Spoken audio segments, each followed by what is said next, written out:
ত্রয়োদশ জাতীয় সংসদ নির্বাচন এবং গণভোট উপলক্ষে ইতিমধ্যেই রংপুরের গুরুত্বপূর্ণ মোড় এবং সড়কগুলোতে আইনশৃঙ্খলা বাহিনীর পক্ষ থেকে কিন্তু চেকপোস্টে তল্লাশি অভিযান কার্যক্রম পরিচালনা করা হচ্ছে। আমরা এই মুহূর্তে রয়েছি রংপুরের ডিসির মোড় এলাকায়। আপনাদেরকে জানিয়ে রাখি যে সকাল থেকেই রংপুর নগরীর বিভিন্ন গুরুত্বপূর্ণ যে প্রবেশদ্বারগুলো রয়েছে সেই প্রবেশদ্বারগুলোতে কিন্তু এই চেকপোস্ট কার্যক্রম করা হচ্ছে।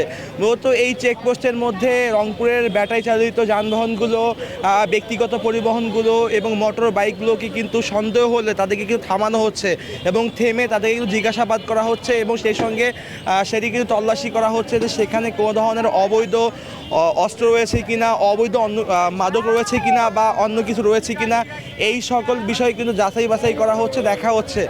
এবং অনেক ক্ষেত্রেই কিন্তু মোটরসাইকেলগুলোও কিন্তু আমরা দেখতে পাচ্ছি যে মোটরসাইকেলগুলোও কিন্তু থামানো হচ্ছে, সেই সঙ্গে কাগজপত্র যাচাই বাছাই করা হচ্ছে, কেউ হেলমেট পরেছে কিনা সেটি কিন্তু দেখা হচ্ছে এবং তল্লাশি করা হচ্ছে। মূলত যদি কারো কাছে কোনো ধরনের কিছু থাকে সেই ক্ষেত্রে তাদেরকে কিন্তু আটক করা হচ্ছে, আর যদি কোনো কিছু না থাকে তাদেরকে কিন্তু একদম সম্মানের সাথেই তাদেরকে কিন্তু কথাবার্তা বলে আন্তরিকতার সাথেই তাদেরকে কিন্তু এখান থেকে কিন্তু যাওয়ার যে অনুমতি সেটি কিন্তু দেয়া হচ্ছে।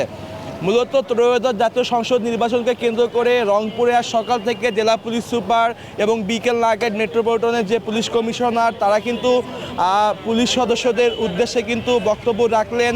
এই ত্রয়োদশ জাতীয় সংসদ নির্বাচনকে অবাধ এবং সুষ্ঠু করতে পুলিশ আসলে কী ভূমিকা রাখবে, তারা কীভাবে কাজ করবে, তারা আসলে গণমাধ্যমের সঙ্গে কীভাবে কথা বলবে, সব কিছু মিলে কিন্তু এই সকল বিষয়ে কিন্তু ব্রিফিং করা হলো। মেট্রোপলিটন পুলিশের পক্ষ থেকে বলা হয়েছে 1408 জন কিন্তু এই ভোটে কিন্তু তারা সিটি কর্পোরেশন এরিয়ার মধ্যে, তাদের মেট্রো এরিয়ার মধ্যে তারা দায়িত্ব পালন করবে। এছাড়াও সেনাবাহিনী, আনসার, বিজিবি, র্যাব এবং অন্যান্য আইনশৃঙ্খলা বাহিনী যারা সদস্যরা রয়েছে তারা কিন্তু একটু অবাধ এবং সুষ্ঠু নির্বাচন করতে সব ধরনের কার্যক্রম কিন্তু সম্পূর্ণ করেছেন। আমরা এই মুহূর্তে একটু পুলিশের ঊর্ধ্বতন কর্মকর্তার সাথে কথা বলবো, আসলে তিনি কি বলছেন আমরা সেটি আপনাদেরকে দেখানোর চেষ্টা করব। যে এই যে আপনার কাছে একটু জানতে চাচ্ছি যে এই আপনারা আজকে আপনাদের এখন কি কি নির্দেশনা রয়েছে, এখন আপনারা কি কি চেকপোস্ট করবেন? ধন্যবাদ আপনাকে। আপনারা জানেন যে নির্বাচনকে সামনে রেখে আমরা নিয়মিত চেকপোস্ট এবং অন্যান্য আইনানুগ প্রক্রিয়া আমরা অনুসরণ করে যাচ্ছি।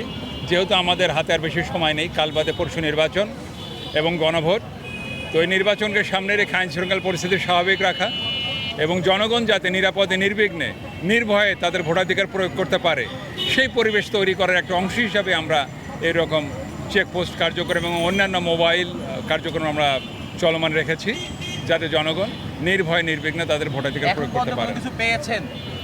আমাদের এখন আমরা কাগজপত্র তল্লাশি করছি, যানবাহন তল্লাশি করছি। আমরা কাগজপত্রে যদি কোনো ত্রুটি থেকে থাকে সে ব্যাপারে আইনানুগ প্রক্রিয়া নেওয়া হচ্ছে। আমরা আপাতত এখন যেখানে চেকপোস্ট চলমান আছে এখানে তেমন বেআইনি কোনো দ্রব্য সামগ্রী এখনও পাওয়া যায়নি, তবে আমাদের কার্যক্রম অব্যাহত আছে। অসংখ্য ধন্যবাদ আপনাদেরকে আসলে জানিয়ে রাখতে চাই যে ত্রয়োদশ জাতীয় সংসদ নির্বাচন এবং গণভোট উপলক্ষে আজ রাত 12টার পর থেকে কিন্তু পরবর্তী 72 ঘন্টা মোটরসাইকেল চলাচলের উপর নিষেধাজ্ঞা আরোপ করা হয়েছে। অর্থাৎ এই সময়টার মধ্যে শুধুমাত্র যারা আসলে নির্বাচন কমিশন থেকে যারা আসলে অনুমতিপ্রাপ্ত তারাই শুধুমাত্র মোটরসাইকেল চলাচল সঠিক রাখতে পারবেন, পরিচালনা করতে পারবেন। অন্যদিকে আগামীকাল অর্থাৎ ভোটের আগের দিন 11ই ফেব্রুয়ারি রাত 12টা থেকে 12ই ফেব্রুয়ারি রাত 12টা পর্যন্ত কিন্তু যে বিভিন্ন এই যে স্থানীয় যে যানবাহনগুলো রয়েছে এসব চলাচলে কিন্তু নিষেধাজ্ঞা আরোপ করা হয়েছে। এবং সেই সঙ্গে আরেকটি তথ্য আপনাদেরকে দিতে চাই যে আসলে এই যে দূরপাল্লার পরিবহনগুলো এসব কিন্তু ভোটের দিন চলবে এমনটাই কিন্তু নির্বাচন কমিশন প্লাস হচ্ছে যে এখানকার যে বাস মালিক শ্রমিক তারা কিন্তু এমন তথ্য জানিয়েছেন। তো সব কিছু মিলে রংপুরের ডিসির মোড় থেকে আমার কাছে এই ছিল পুলিশের চেকপোস্টের সর্বশেষ খবর।